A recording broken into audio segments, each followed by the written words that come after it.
Bonjour à tous. Écoutez, je pense qu'on va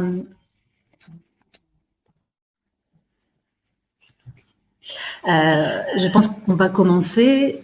Il est 12h30. Nous avions donc une vingtaine d'inscrits, mais comme je l'indiquais à Monsieur Laclan tout à l'heure, il est possible que les personnes finalement ne se joignent pas à nous puisque ce webinaire est enregistré. Merci à tous en tout cas d'être présents. Et donc pour démarrer, je vais partager mon écran avec vous. Alors,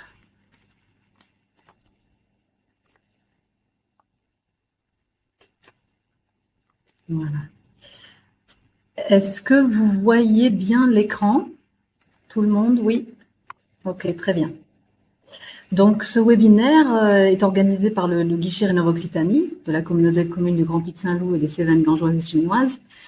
Et nous avons aussi comme invité la coopérative d'électricité de Saint-Martin-de-Londres qui va participer.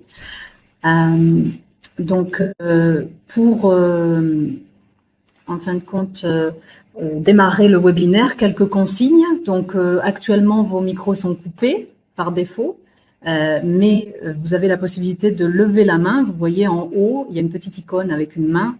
Si vous cliquez dessus, ça me signifie que vous souhaitez intervenir donc oralement.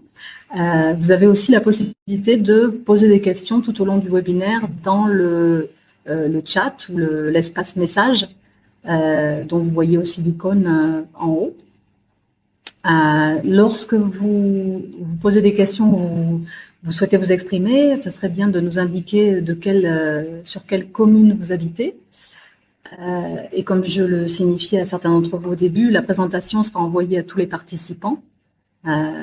Et aussi, donc, le webinaire est enregistré et pourra être revu en replay d'ici quelques jours. Donc, au sommaire, on va commencer tout simplement par se présenter brièvement, donc le guichet et la coopérative, et ensuite on rentrera dans le vif du sujet, qui est donc comment améliorer le confort d'été dans son logement. Donc, une première partie qui sera présentée donc par moi-même, Anne Gourdon-Anouilh du guichet Rénov Occitanie. Ensuite, nous aurons un temps de questions. Et puis, la deuxième partie sera présentée par Nicolas Reboz, donc de la coopérative d'électricité. Alors, je voulais juste vous le présenter très brièvement pour voir, pour que vous voyez à quoi il ressemble. Voilà Nicolas Reboz.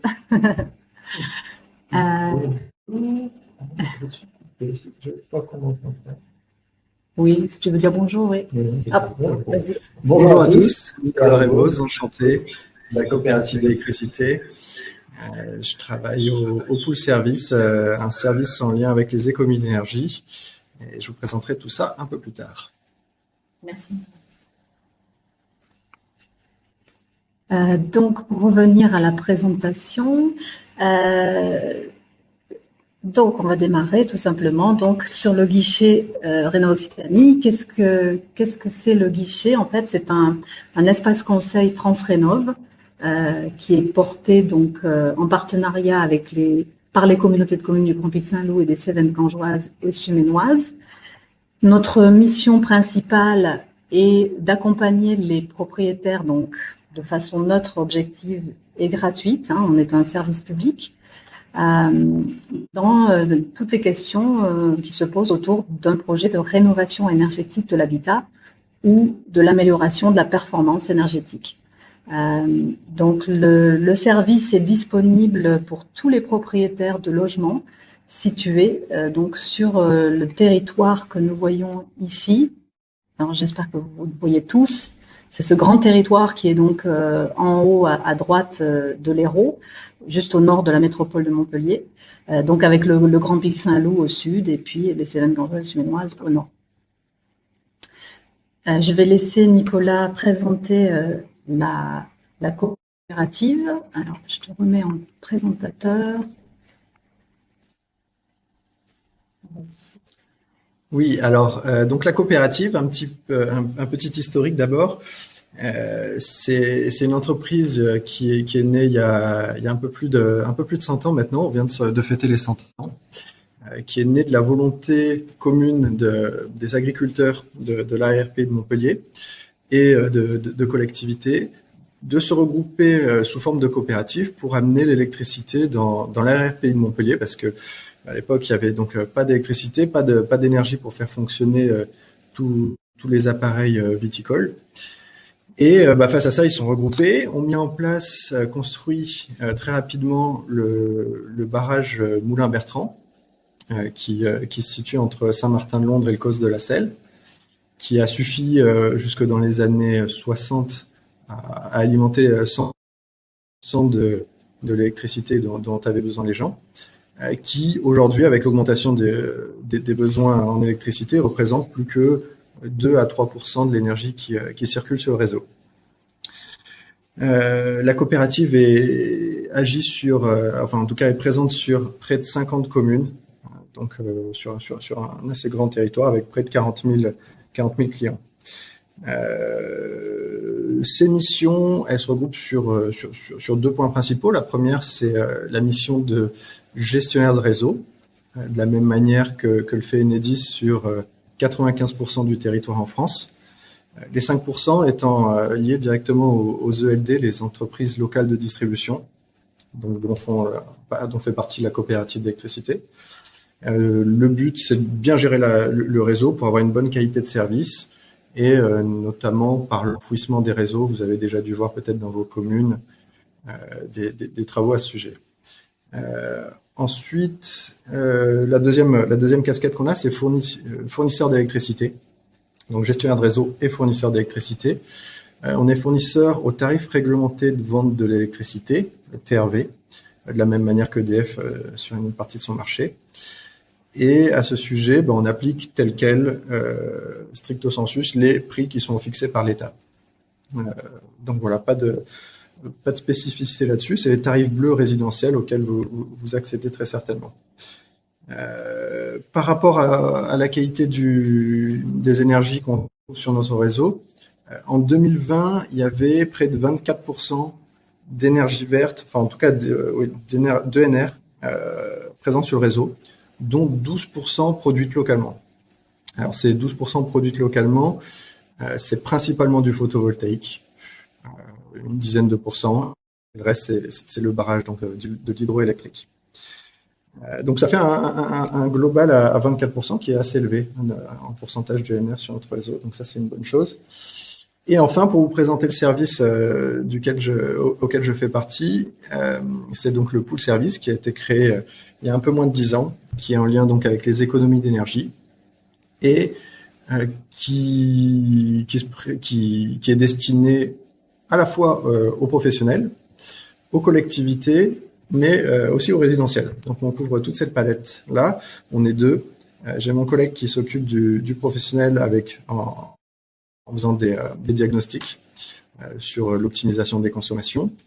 La partie collectivité, où il va y avoir des diagnostics aussi sur les bâtiments communaux, comment optimiser les consommations, l'isolation des bâtiments communaux.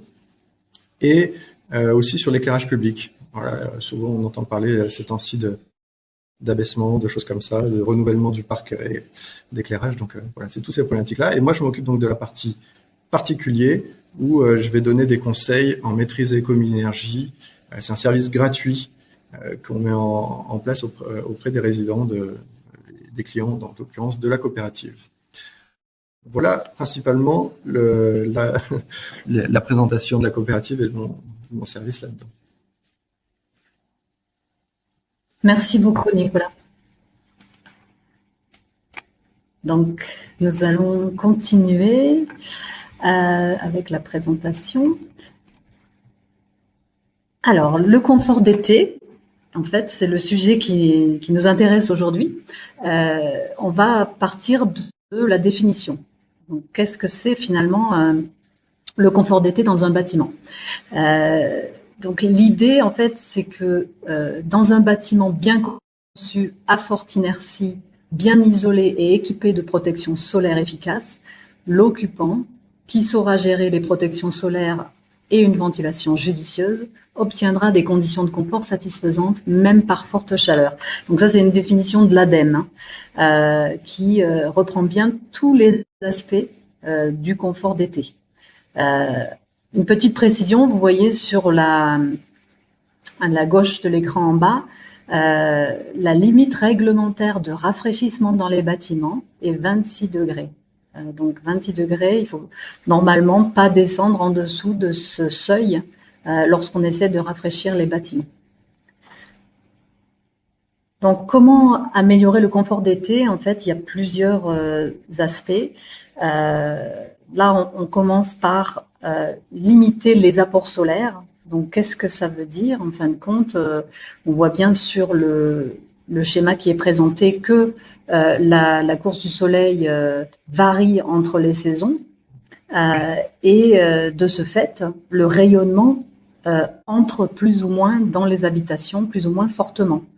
Donc, il est très important d'essayer de mettre en place des protections solaires, donc fixes ou mobiles, car en effet, on a une évolution entre deux extrêmes au solstice d'été et au solstice d'hiver. L'été, on s'approche d'un 3/4 de tour avec un lever donc au nord-est et un coucher donc au nord-ouest. À son zénith, le soleil y est très haut dans le ciel. L'hiver, la course du soleil se fait 1/4 de tour avec un angle donc très bas dans l'horizon. Et donc, selon ces orientations, on a donc un rayonnement quasi vertical l'été, mais proche de l'horizontale en hiver sur les façades sud.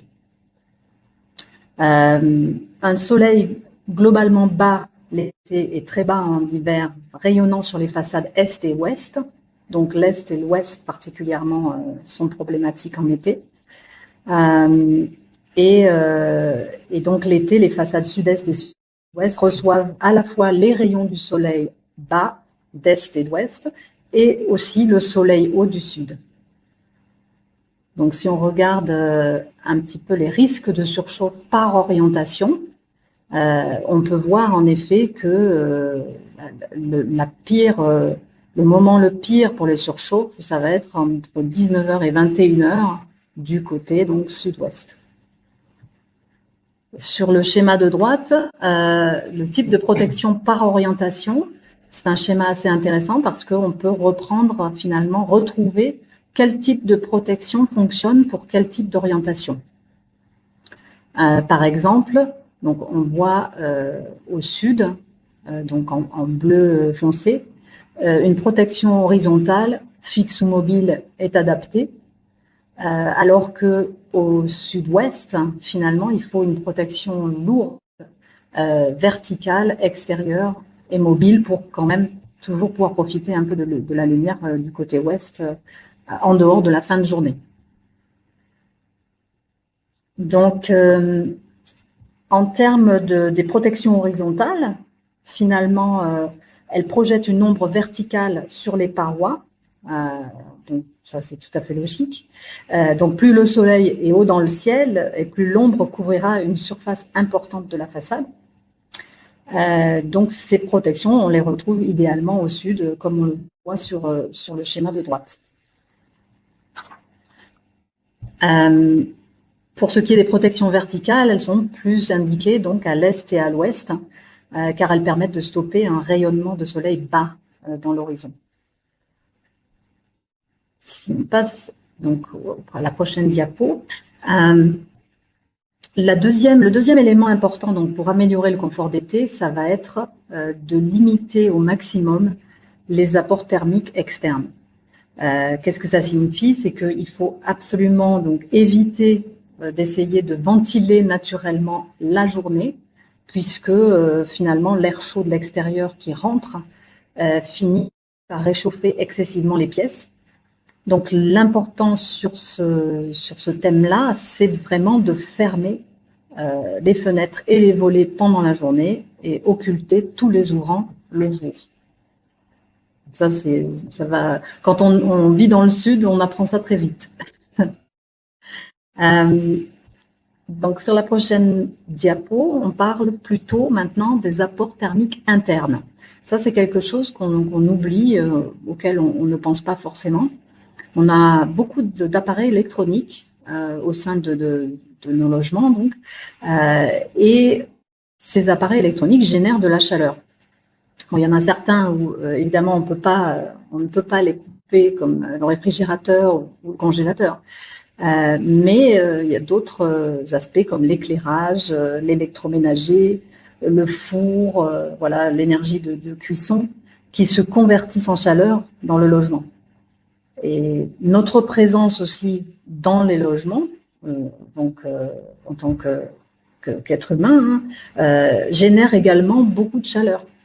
Donc c'est sûr que tout ça combiné fait qu'il faut en effet essayer de limiter au maximum ce qui est possible. Et enfin, un autre aspect important, évidemment, c'est de pouvoir ventiler la nuit pour favoriser l'évacuation de l'excès de chaleur stocké la journée dans l'habitat.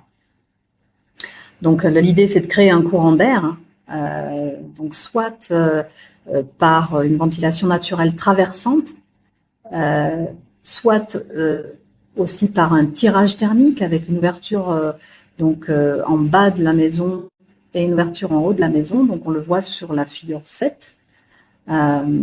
Donc ça, ce sont vraiment les deux principales manières naturelles, on va dire, de ventiler par effet d'ouverture. Et ensuite, voilà, c'est une surventilation, on va dire, naturelle qui intervient dans ces cas-là.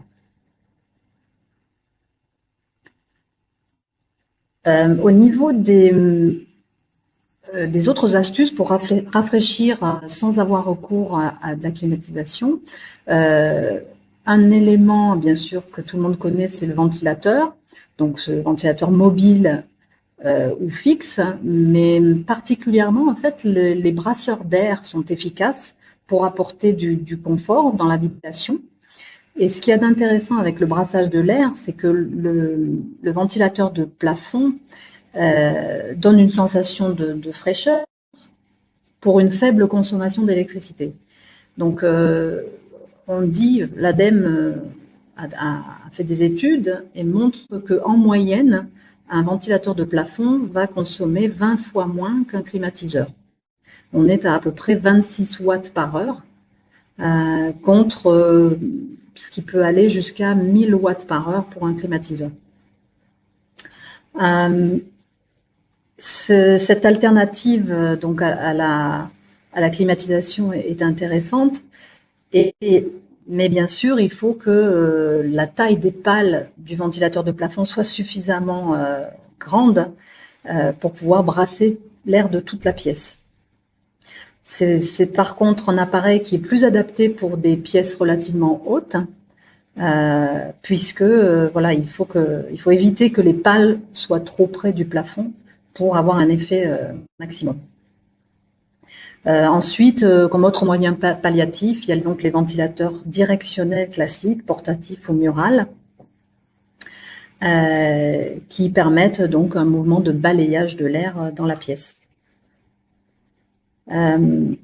Enfin, la dernière petite astuce qui peut être présentée, ça va être l'humidification de l'air. Et donc, il est possible en effet d'humidifier l'air pour le rafraîchir en étendant un linge humide, donc éventuellement aéré par un ventilateur. Et donc, le fait de mettre ce linge devant le ventilateur transmet de l'humidité, de la fraîcheur dans l'air. Donc, c'est une petite astuce supplémentaire pour rester confortable. Ensuite, on va passer à la partie, là, on vient de parler plutôt des astuces, des choses qu'on peut faire sans travaux conséquents. Maintenant, je vais présenter un peu plus les aspects en rénovation qui demandent des travaux. Donc là, en premier lieu, de la même manière que tout à l'heure, on parlait donc de limiter les apports solaires. Là, vous avez un exemple sur cette diapo qui montre toutes les options possibles pour justement arriver à bloquer le rayonnement solaire. Donc on voit les débords de toiture, donc qui sont parfois un petit peu plus longs pour permettre de garder, selon l'orientation, une partie du bâtiment ombragé. Vous avez les casquettes aussi. Là, on ne voit pas le numéro 3 très bien, qui est sur la gauche de la maison en bas. Donc les casquettes, je vous montrerai un petit peu plus loin un exemple de mesure de casquette pour permettre justement d'éviter que le rayonnement solaire pénètre trop dans l'habitation ou tape trop sur les volets. Vous avez aussi en numéro 4 donc une pergola qui peut être recouverte de canis donc sur la période estivale. Et aussi tout ce qui est store extérieur. Là, ils ne sont pas représentés, mais il y a aussi les auvents qui sont donc mobiles. Et là, on parle aussi de terrasses végétalisées qui permet aussi de rafraîchir les surfaces du bâtiment et de treilles végétalisées donc en 8. Ce qu'il y a surtout d'important donc en rénovation, quand on pense au confort d'été, c'est de se poser la question des vitrages, des surfaces vitrées.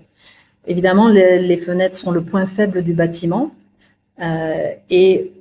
donc en été, comme on l'a signifié précédemment, elles sont victimes du rayonnement solaire et transmettent la chaleur à l'intérieur. Donc elles sont vraiment le premier point d'attention, notamment si vous avez du simple vitrage. Il est impératif de remplacer par du double vitrage et ça apportera un gain de confort en été comme en hiver. Il existe aussi des vitrages à contrôle solaire qui peuvent être intéressants pour les baies vitrées, notamment les plus exposées. Alors, je passe à la slide suivante. Là, voilà les exemples de dimensionnement de casquettes. On en parlait un petit peu précédemment. Donc, on voit bien que pour une surface, voilà, une ouverture orientée plein sud dans le sud de la France, on va avoir des critères bien particuliers par rapport à la longueur de la casquette et la hauteur donc de l'ouvrant, pour permettre justement de limiter ce rayonnement solaire. Donc voilà juste une petite information sur comment une casquette peut être mise en œuvre. Le deuxième point vraiment important pour améliorer le confort de façon durable dans un bâtiment, ça va être bien sûr l'isolation. Donc là sur ce schéma, vous voyez que en hiver, donc on voit les flèches bleues qui sortent de la maison, tout ça sont des déperditions de chauffage. Mais à l'inverse, en été, on a la chaleur aussi qui va de la même manière rentrer dans l'habitation. Et on voit bien que le premier poste par lequel la chaleur rentre, ça va être la toiture. Donc c'est très important de bien isoler sa toiture. Et on voit aussi que les murs sont en deuxième position. Donc les murs peuvent jouer un rôle très important d'inertie et permettre donc de garder l'intérieur de la maison plus frais. Donc on reprend un petit peu la définition du début. Il faut que le bâtiment donc ait une forte inertie et soit bien isolé. Il y a un élément très important dans l'isolation de la toiture et des murs, ça va être le choix de matériaux d'isolation. Et particulièrement une caractéristique qui est le temps de déphasage. Donc on va rentrer un petit peu plus dans le détail. Le temps de déphasage, en fait, qu'est-ce que c'est? Ou le déphasage thermique, c'est donc le temps que met la chaleur, finalement, à traverser un matériau. Donc c'est la capacité du matériau à freiner la chaleur, pour simplifier. Donc là, vous voyez un tableau comparatif que je vais agrandir. Donc pour vous donner quelques points de référence, sur la colonne, si vous voyez, il y a donc utilisation, caractéristiques isolantes, caractéristiques techniques. La dernière colonne de caractéristiques techniques, c'est donc le temps de déphasage. Et on voit que 20 cm, par exemple, de laine de verre, il faut à peu près 6 heures pour que la chaleur traverse. À l'inverse, une fibre de bois très dense, il va falloir jusqu'à 15 heures pour que la chaleur traverse 20 cm. Et on voit que la ouate de cellulose est un autre matériau qui a un très bon temps de déphasage, avec une dizaine d'heures, voire une douzaine d'heures en panneau. Donc, c'est vraiment le choix du matériau d'isolation qui va déterminer finalement le confort d'été dans l'habitation. Voici quelques exemples de matériaux évoqués, donc la ouate de cellulose en vrac, les panneaux rigides en fibre de bois, et on a même un exemple de panneau rigide en liège, le liège étant un matériau très performant, aussi bien du point de vue donc d'isolation pour l'hiver que pour générer justement une inertie, donner une inertie au bâtiment et permettre un temps de déphasage plus long pour l'été. Voici aussi un exemple d'isolation par l'extérieur. Donc, quand on parle d'isolation des murs pour le confort d'été, l'isolation par l'extérieur est vraiment la mise en œuvre la plus performante. Donc là, vous avez un exemple typiquement sur une structure porteuse. On a donc un enduit intérieur en plâtre de 1 cm vers le fond de la photo. On a la structure porteuse donc de 20 cm environ et un panneau en fibre de bois ou des panneaux superposés en fibre de bois. Donc là, c'est à peu près 8 cm. Mais pour atteindre une performance telle qu'on la souhaiterait pour les critères techniques actuels, il faudrait envisager au moins 14 cm de panneaux. Et enfin, pour finir, on peut bien sûr faire une finition d'enduit sur la fibre de bois. Il y a un treillis spécial qui est adapté pour donner un aspect tout à fait esthétique. Donc, l'isolation par l'extérieur permet de supprimer les ponts thermiques et, comme on l'a signifié un peu plus tôt, elle utilise finalement l'inertie de la structure porteuse à l'intérieur. Donc, toute la partie de parpaing qui est à l'intérieur du bâtiment permet donc de garder la fraîcheur. Au niveau de l'isolation de la toiture, juste pour revenir là-dessus, finalement sur les combles perdus, ce qu'on voit, on envisage qui est très efficace pour le confort d'été, ça va être de mettre de la ouate de cellulose, par exemple, en vrac, de façon uniforme, une épaisseur d'à peu près 30 cm pour être aux normes techniques actuelles.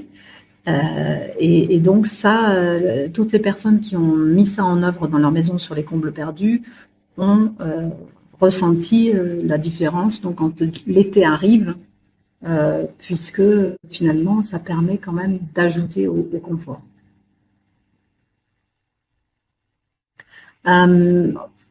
Aussi, ce qu'on peut mettre en œuvre, à part donc l'isolation et le remplacement des fenêtres et bloquer les apports solaires, il y a aussi la possibilité de mettre une surventilation mécanique qui peut être plus efficace que la surventilation naturelle évoquée auparavant, puisque finalement avec un simple flux et donc un boîtier permettant d'augmenter finalement le débit d'air dans l'habitation, permet d'arriver à un déstockage de chaleur plus rapidement. Donc ça, c'est quelque chose qui peut être mis en œuvre aussi assez simplement dans les habitations. Et enfin, on parle aussi de protection végétale qui permettent donc sous forme diverses. Alors généralement, oui, on parle de masques solaires sous la forme d'arbres à feuilles caduques, bien positionnés, donc à des endroits appropriés qui permettent d'ombrager le bâtiment. Et donc en termes de l'absorption, on va dire, ou la réflexion du rayonnement, quelque chose qui fait beaucoup de différence aussi, ça va être le gazon ou la pelouse, parce que comparé à un parking bétonné, le gazon va absorber 80% du rayonnement. Donc il n'y a pas de déstockage de chaleur du goudron ou du béton d'un parking si on a du gazon. Par contre, juste une remarque, c'est vrai que dans nos régions argileuses, de nombreuses communes donc, disposent d'un plan de prévention contre la sécheresse. Et donc, il y a des critères bien particuliers où on vous impose des distances minimales et des écrans anti-racines entre les arbres plantés et les constructions. Donc ça, pour vérifier les conditions sur vos communes, avant de planter des arbres, il faut quand même contacter le service d'urbanisme de votre mairie ou la DDTM. Et donc pour finir, voilà, la dernière solution pour se rafraîchir dans l'habitation, une fois qu'on a mis tout ça en œuvre, si on est toujours inconfortable dans l'habitation, on peut avoir recours, bien sûr, à la climatisation. Donc, vous voyez qu'en fait, une recommandation, là c'est un texte de l'ALEC de la métropole marseillaise, qui conseille de ne pas se précipiter sur des matériels bas de gamme au moment d'une canicule, car voilà, en général, on peut partir sur des produits peu fiables, peu efficaces, gourmands en énergie et qui coûteront cher à terme. Donc, c'est important de prendre le temps de la réflexion quand on se questionne sur l'achat d'une climatisation. En termes de... Je ne sais pas si je l'ai mis sur la diapo suivante, oui. Juste une petite remarque simplement. Et ça peut-être que Nicolas Reboz en parlera aussi par rapport à l'entretien et aux inspections périodiques obligatoires, mais tous les équipements dont la puissance frigorifique est supérieure à 12 kW nécessitent une inspection périodique. Donc voilà, juste une petite remarque par rapport à ça.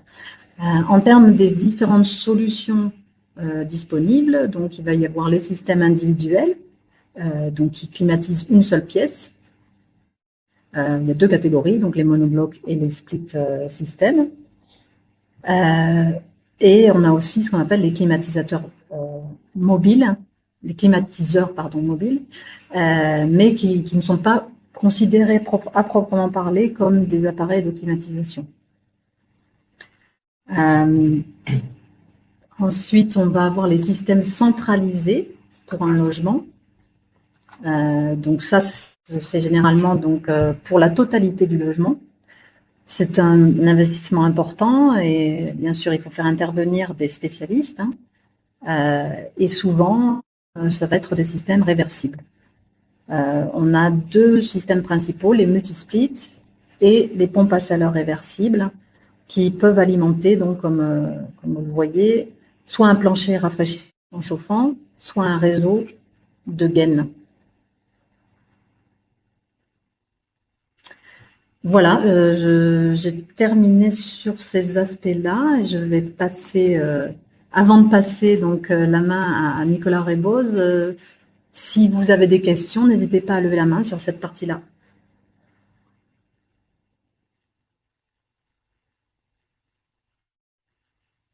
Pas de questions, bon, on va continuer alors. Je vais te passer la parole.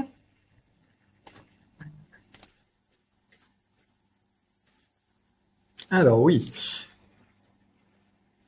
la climatisation, avec les températures qui augmentent, vous avez dû le constater, aussi la part des logements, enfin en tout cas des ménages qui possèdent une climatisation a augmenté.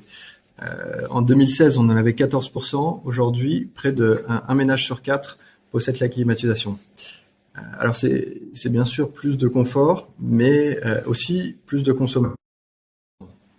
Après, c'est toujours une échelle de proportion, mais en gros, ce qu'on constate généralement, c'est que la climatisation représente entre 5 et 10% en moyenne de la facture globale énergétique d'un logement, contre généralement 30 à 40% pour la partie chauffage. Donc c'est souvent associé à un luxe, la climatisation, mais faut resituer les choses en termes de proportion. Ça reste des choses quand même plutôt acceptables, même s'il y a toujours matière à l'optimiser.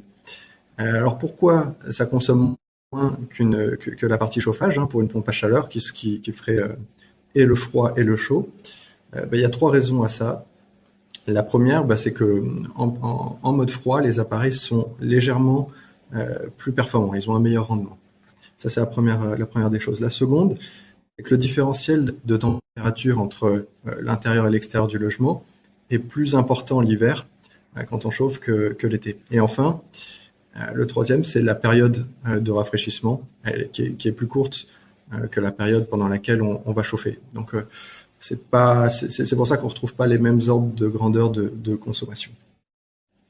Alors malgré tout, il faut quand même bien l'optimiser. Et pour ça, pour bien gérer la climatisation, l'idée c'est de faire un petit peu de la même manière que pour le chauffage. En tout cas en mode climatisation. Enfin le chauffage issu d'une clim réversible, d'une pompe à chaleur. L'idée c'est de rafraîchir uniquement les pièces où on se situe. Ça sert à rien de chauffer ou de rafraîchir toute la maison si on n'utilise qu'une seule pièce. De la même manière que la nuit, ça sert à rien de chauffer, de rafraîchir le salon alors qu'on n'utilise que les chambres. L'idée, c'est vraiment de rafraîchir que les pièces qu'on utilise et surtout qu'au moment où on y est.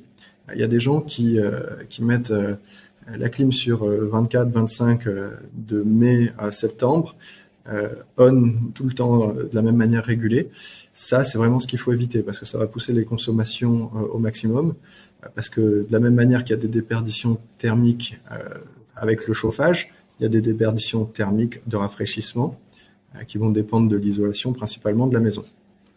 Donc l'idée, c'est de rafraîchir uniquement les pièces quand on y est. Dès qu'on quitte une pièce, soit on coupe la clim, soit on la rehausse à une température bien moins rafraîchie. L'idée, c'est aussi de séparer les volumes, fermer les portes, de manière à ce que les calories ne se diffusent pas d'une pièce à l'autre, comme on ferait avec le chauffage d'ailleurs.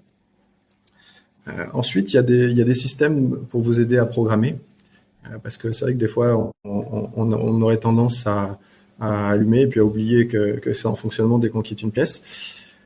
Si vous avez des systèmes, un utilisage régulier, par exemple, vous savez que vous êtes chez vous tout le temps sur des plages horaires fixes et que vous allez travailler ou quoi d'autre, il y a des systèmes de programmation qui existent, tels que Tado, par exemple, ou il y en a d'autres, TADO. Il y en a d'autres aussi qui fonctionnent très bien, qui permettent de gérer votre clim en fonction de plages horaires que vous aurez spécifiées à l'avance. Et ce qui est intéressant aussi, c'est qu'ils vont pouvoir se coupler avec votre smartphone et éventuellement en fonction de votre géolocalisation. Si l'appareil considère qu'il n'y a plus personne à la maison, il va couper la clim et ça évite de la faire fonctionner pour rien pendant tout ce temps. Ça, c'est vraiment pour la partie gestion au quotidien de la climatisation. Après, bien sûr, ce qui est important, c'est d'assurer un bon entretien de cette climatisation.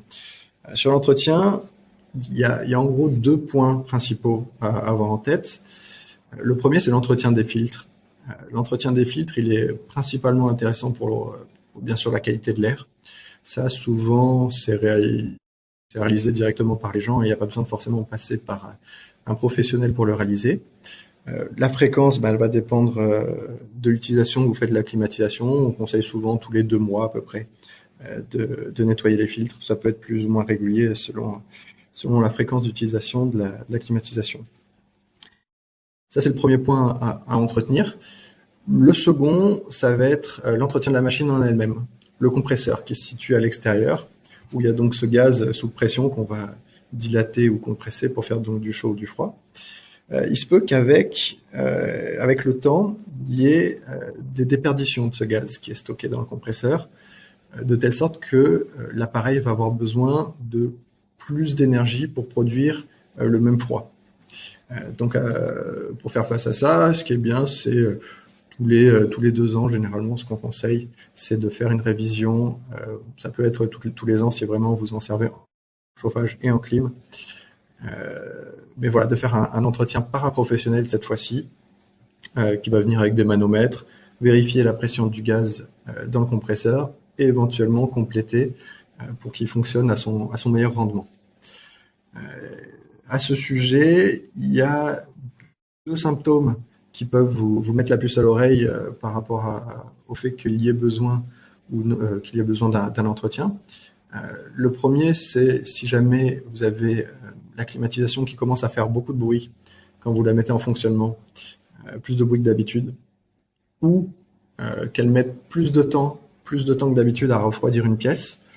C'est des éléments qui peuvent vous amener à faire un entretien. Alors, si elle fait plus de bruit, c'est peut-être justement que l'appareil est un petit peu bloqué, qu'il doit souffler plus fort et il répartit donc moins bien la chaleur. Donc ça, c'est évidemment, ça paraît évident que c'est quelque chose à contrôler. Et puis s'il met plus de temps à refroidir, bah, c'est peut-être aussi que le rendement est moins bon. C'est peut-être justement qu'il y a un manque de gaz. C'est l'entretien dont je vous parlais un petit peu plus tôt. Voilà principalement sur la climatisation, ce qu'il en est. Ensuite, je voulais vous parler des piscines, parce qu'il y a de plus en plus de particuliers donc, qui ont des piscines, surtout dans notre région. Et on ne se rend pas forcément toujours compte de l'impact de la piscine sur les consommations d'un ménage. Parce que c'est au fond du jardin, on a tendance à l'oublier, on le voit pas, on l'entend pas, mais c'est des appareils qui sont assez puissants. Sur le camembert que je vous ai mis ici, il représenterait 8% des consommations de la facture énergétique. Là, c'est vraiment une estimation basse parce que on fait apparaître un véhicule électrique, la climatisation et d'autres éléments qui viennent diluer un peu la piscine.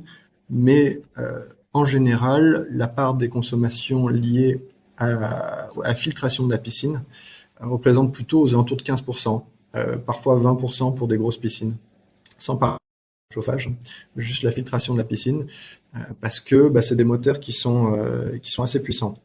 La puissance du moteur, elle va dépendre du volume de votre piscine.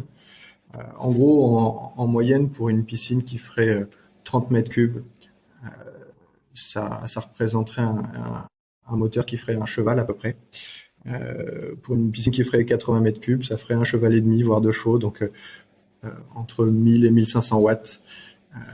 Dans ce cas-là, par exemple, un moteur qui ferait 1000 watts, chaque fois qu'il fonctionne pendant 1 heure, ça équivaut à, on va dire, à peu près 130 ampoules LED allumées pendant 1 heure. Donc c'est majeur, c'est massif, ça va très vite, surtout que pendant l'été, c'est des appareils qui vont être amenés à fonctionner pendant 10, 12, 15 heures parfois, chaque jour.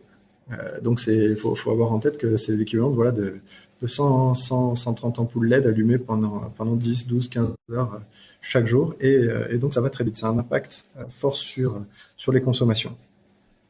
Alors comment optimiser tout ça? Il faudrait idéalement optimiser la puissance du moteur et les temps de fonctionnement de la piscine.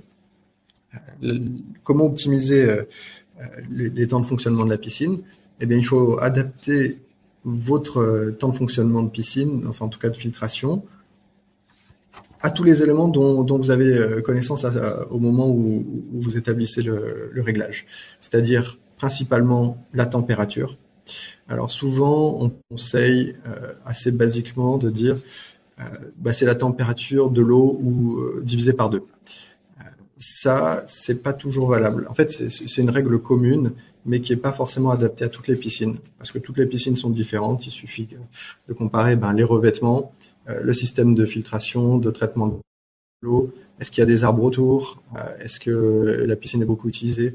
Bon, il y a beaucoup de facteurs qui jouent, qui font qu'on ne peut pas forcément se fier uniquement à cette règle-là.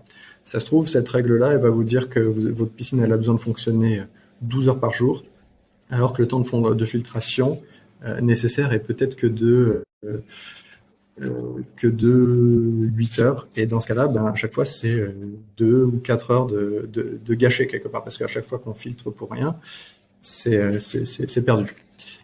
Donc ça, c'est un point important, ajuster le temps de fonctionnement de la pompe en fonction des besoins de la piscine à l'instant T. Il faut trouver à l'expérience. Idéalement, voilà, petit à petit, essayer de baisser, de jouer sur les temps de filtration, voir si elle commence à se troubler, on sait qu'on est juste en dessous de ce qu'il faut, et réajuster pour trouver vraiment le réglage le plus fin, le plus optimal. Ensuite, pour l'hiver, souvent on entend dire que les gens laissent 4, 5, 6 heures de fonctionnement de piscine, de moteur de filtration. C'est pas forcément pertinent dans notre région. Nous, on conseille généralement de laisser fonctionner entre 2 et 3 heures de filtration de piscine l'hiver, généralement de 5 heures à 7 heures du matin. C'est ce qui permet d'éviter le gel, et une heure dans l'après-midi. Voilà, principalement. Il y a aussi des systèmes tout intégrés qui permettent de gérer automatiquement ces temps de fonctionnement. Ça vous évite d'aller à chaque fois au local piscine pour devoir tout gérer. Je sais qu'il y a des marques comme Cléréo qui proposent ça, qui vont analyser l'eau, la température et ajuster automatiquement, sans que vous ayez besoin de gérer ça au quotidien, le temps optimal de fonctionnement. Ensuite, le deuxième facteur sur lequel vous pouvez jouer, c'est la puissance du moteur. En gros, il y a 2 technologies de moteurs de filtration de piscine. Le premier, c'est les moteurs les plus répandus, classiques, où c'est on-off. La puissance du moteur est continue, et donc sa consommation est continue tout au long de l'utilisation de la filtration. Ça, c'est le premier. Le second, c'est les moteurs à puissance variable. C'est des appareils qui vont avoir une puissance assez élevée au début et dont on va pouvoir éventuellement réguler le temps de fonctionnement. Enfin, la puissance de fonctionnement, pardon. Ça va permettre d'avoir un débit plus faible, mais une consommation aussi beaucoup moins élevée, d'avoir des temps de fonctionnement peut-être un peu plus longs, mais sur une puissance bien moindre, ce qui va permettre d'optimiser les consommations. C'est des appareils qui sont plus chers, qu'on conseillerait pas forcément pour des petites piscines, mais dès qu'on arrive sur des piscines de plus de 50, 60, 70 mètres cubes, là ça commence à être intéressant parce que les économies générées permettent de compenser l'augmentation du prix du moteur. Et enfin, je voulais faire un point sur les systèmes de chauffage de l'eau, parce qu'on en trouve aussi de plus en plus. Ça, c'est des appareils qu'il faut avoir en tête, consomment beaucoup. Même si on entend le mot pompe à chaleur, ça reste des appareils assez énergivores. Mais il y a toujours 2 moyens, 2 types de chauffage de piscine qui existent. Le premier, c'est celui à résistance. On va pas forcément en parler parce que c'est des appareils vraiment très énergivores et qu'on voit très peu. Et le deuxième, c'est les pompes à chaleur dont je vous parlais juste avant. C'est un peu le même système que la climatisation. Ça capte les calories de l'air pour les retransmettre. Là-dessus, on peut jouer sur 2 facteurs pour optimiser les consommations. C'est la température de chauffe. Faut rappeler, plus c'est chaud, plus ça consomme. Ça paraît logique, mais faut bien l'avoir en tête. Donc, faut trouver le bon équilibre et abaisser de quelques degrés dès qu'on sait qu'on va pas se servir de la piscine pendant un certain temps. Bien sûr, quand on part en vacances, on laisse pas en chauffage. Même s'il y a un petit peu d'inertie, il faut trouver l'optimal. Mais aussi, si on sait qu'on va pas s'en servir de la semaine et que le week-end, on prévoit un abaissement de température pendant la semaine sur la pompe à chaleur. Et enfin, deuxième point sur lequel on peut jouer pour optimiser les consommations de chauffage de la piscine, c'est l'isolation de cette piscine, de la même manière qu'on en parlait pour le bâtiment. Isoler sa piscine, ça peut paraître un peu rigolo, mais l'idée, c'est juste de la couvrir. Trouver un système de bâches, par exemple. Il y a des bâches à bulles, des bâches rigides. Qu'est-ce qu'on a? Il y a des volets roulants. Il y a aussi des abris de piscine qui viennent un petit peu en aplomb. Pour vraiment essayer de conserver au maximum la chaleur qui est produite, parce que chauffer une piscine qui serait complètement découverte, ce serait vraiment pas optimisé. Un non-sens exact. Merci. Et enfin, pour aller plus loin dans les économies d'énergie, surtout l'été, en rapport avec la climatisation et la piscine, ce qui reste pour aller plus loin, c'est de venir créer sa propre énergie. Créer sa propre énergie, c'est aujourd'hui les panneaux photovoltaïques.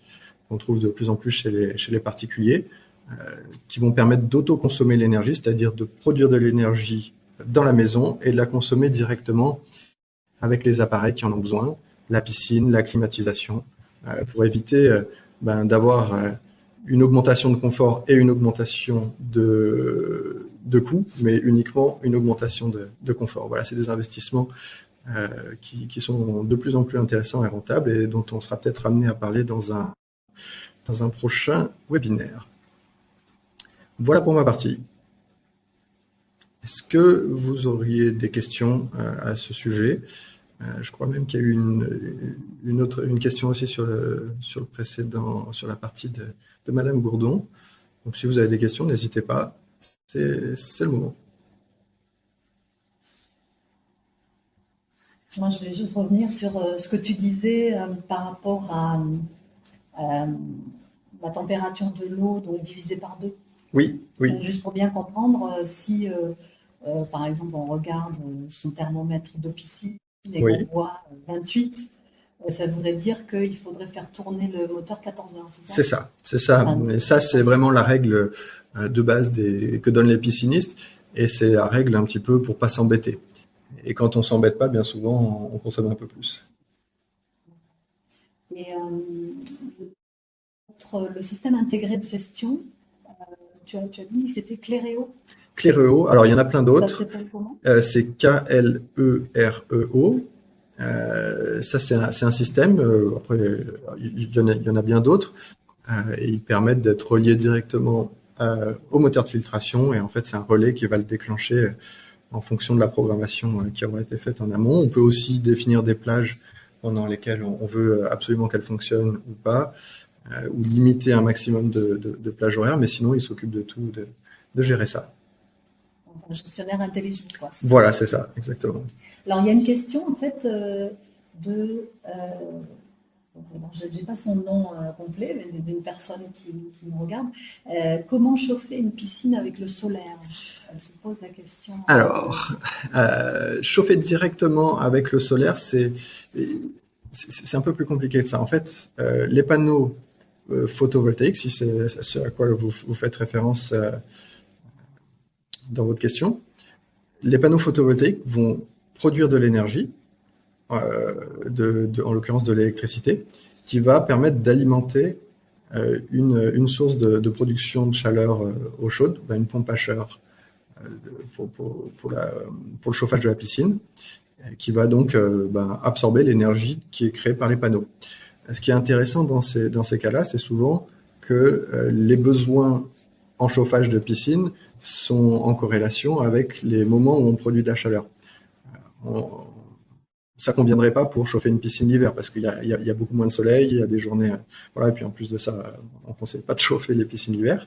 Mais du fait que on a tendance à vouloir chauffer aux alentours de mai, juin et septembre, c'est des moments où il y a encore beaucoup de soleil, que les panneaux photovoltaïques produisent un maximum d'énergie qui peut être injectée directement dans la pompe à chaleur, voilà, pour mettre quelques degrés de plus dans la piscine.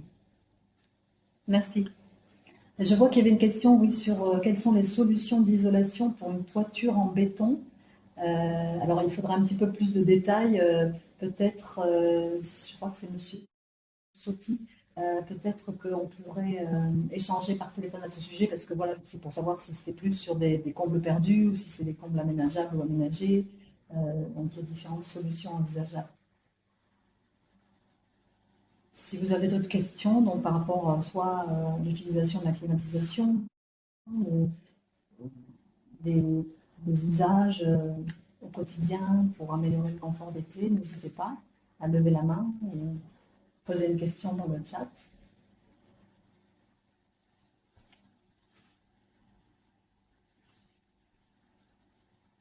Bon. En tout cas, pour terminer, on voulait juste faire un petit sondage, justement par rapport au sujet du prochain webinaire, pour voir si dans le public aujourd'hui, nous avons beaucoup de personnes qui seraient intéressées potentiellement par l'autoconsommation photovoltaïque. Donc, pour qu'on rentre un petit peu plus dans le détail sur toutes les questions autour de la validité d'un projet d'installation photovoltaïque, soit Donc du point de vue du dimensionnement ou essayer de comprendre un petit peu mieux comment tout ça fonctionne. Les Donc coûts, tout ça. les coûts, comment trouver des installateurs. Donc n'hésitez pas à nous dire dans le chat si c'est un sujet qui vous intéresserait. Je vois qu'il y a une autre question. Est-ce qu'il existe un système qui chauffe l'eau de la piscine sans électricité?